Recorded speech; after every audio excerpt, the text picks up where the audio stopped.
They're the richest people you've never heard of, people whose names never appear on Forbes lists, people who don't run corporations, nations, or empires, and yet control all three. They hide behind foundations, advisory firms, private funds, and offshore vaults. They never appear on television. They never campaign for office. But they possess something far more powerful than political influence or armies. They control debt. And through debt, they control nations.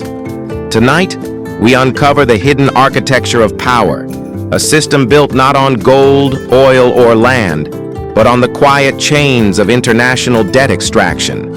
A system where struggling nations become revenue streams, where crises are engineered, and where a handful of invisible billionaires decide who rises and who falls. This is the story of the world's silent rulers. When most people hear the word billionaire, they picture tech geniuses, real estate magnates, or space-obsessed entrepreneurs. But there exists another kind of billionaire, a kind built not through innovation, but through obligation. They make money from money, not by creating value, but by extracting it. And they operate inside a financial labyrinth most people will never understand. International debt, sovereign loans, bond markets, IMF restructurings, currency crises, credit default swaps. To the average citizen, these words mean little. But to the unknown billionaires who operate in this world, they are the levers of global power, hidden, silent, but catastrophic when pulled. To understand the billionaires behind the system, we need to understand the system itself.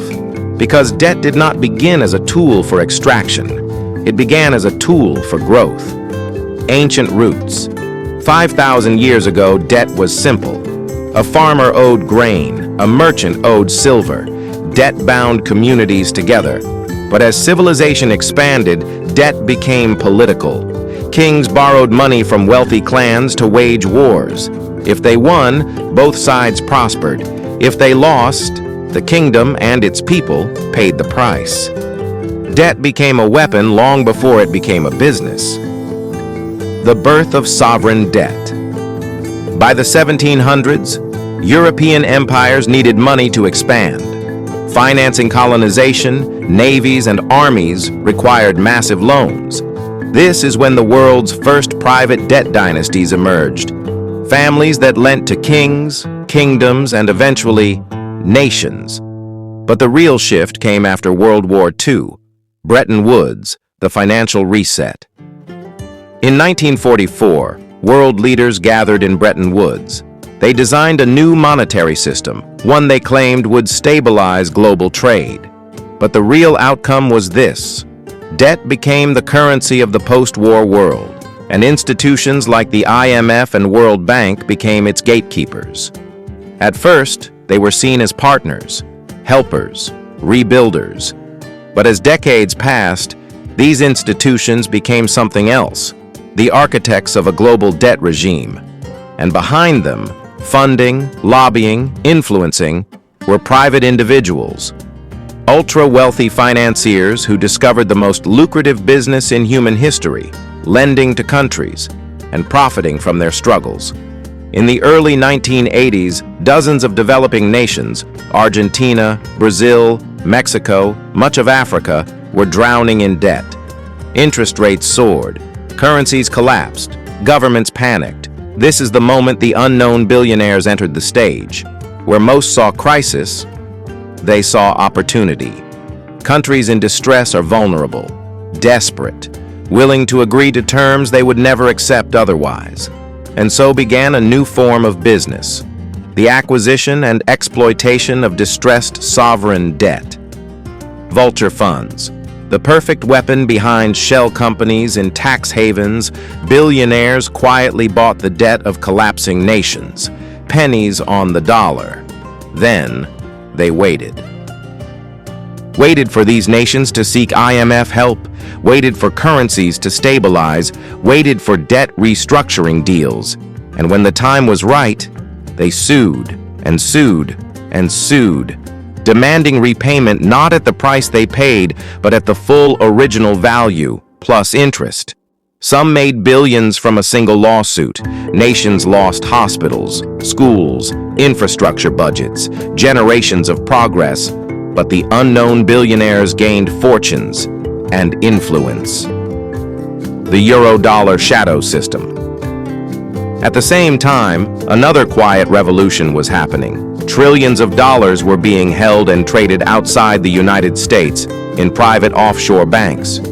This unregulated ecosystem, known as the euro-dollar market, became a playground for hidden financial empires. Here, anonymous billionaires could lend to governments without oversight, without disclosure, without traceability. Debt became invisible, and so did its owners. By the 1990s and early 2000s, something unprecedented happened. Private individuals gained more influence over global finance than many governments. They owned sovereign bonds, controlled distressed debt funds, influenced IMF policy through advisory boards, and, most importantly, held the power to trigger financial crises. The 1997 Asian financial crisis, Thailand, Indonesia, South Korea, entire economies vaporized in months. Yes, policy mistakes played a role, but behind the scenes, hedge fund billionaires made bets so massive that they could move currencies by force. Billions were made from the collapse. Millions lost livelihoods, and the world saw a new kind of warfare, financial war. 2008, the ultimate extraction event. The global financial crisis wiped out $20 trillion in value, but it also transferred unimaginable wealth upward. While ordinary citizens lost homes and jobs, the unknown billionaires bailed out their own investments, bought distressed assets at bottom prices, and extracted even more from desperate nations. Debt extraction had gone global. Today, over 60% of developing nations are drowning in debt distress. But who do they owe? Not just the IMF, not just China, not just Western banks. They owe private credit funds, hedge fund billionaires, offshore bondholders, unknown individuals using shell corporations, financial dynasties that built fortunes on crisis after crisis. These are the hidden oligarchs, men and a few women, who discovered the most stable business model on earth. A nation can default, but it cannot escape. Debt always returns, and interest always compounds. Every crisis enriches them, every bailout protects them, every restructuring empowers them. This is the extraction cycle. For decades, the world has tried to fix the debt system. Debt relief programs, IMF reforms, Paris Club negotiations, World Bank initiatives, G20 frameworks. None of them succeeded. Why? Because the people who profit from the system control the system. Many unknown billionaires sit on advisory boards. Their firms lobby for regulations that protect their interests. Their donations shape economic policy research. Their influence reaches into finance ministries around the world. You cannot reform a machine when the machine is designed to serve those who built it. Look at the world right now. 3 continents are in multi-generational debt crises: Africa, South America, and parts of Asia. Sri Lanka collapsed. Ghana defaulted. Argentina defaulted again. Lebanon imploded. Pakistan struggles for survival. Egypt borrows just to pay interest. Kenya's revenue is consumed by Chinese and private debt. And in every collapse, the pattern reappears. 1. Crisis 2. Currency fall 3. IMF rescue 4. Austerity 5. Privatization 6. Billionaires buy assets cheap 7. Debt grows again 8. Repeat. This is not coincidence. This is engineering. A global revenue model built on human desperation. In the 2020s, a new frontier emerged: digital debt. Countries now borrow through digital bond auctions, private fintech lenders, shadow blockchain loans, sovereign debt tokens, algorithmic credit scoring. Some of these platforms are controlled by private billionaires. Debt extraction is no longer slow. It's instant, automated, invisible. Imagine a world where a nation's economy can collapse at the speed of an algorithm. We are already living in it. Most remain unnamed. But patterns reveal their existence. They operate through private equity firms with no public reporting.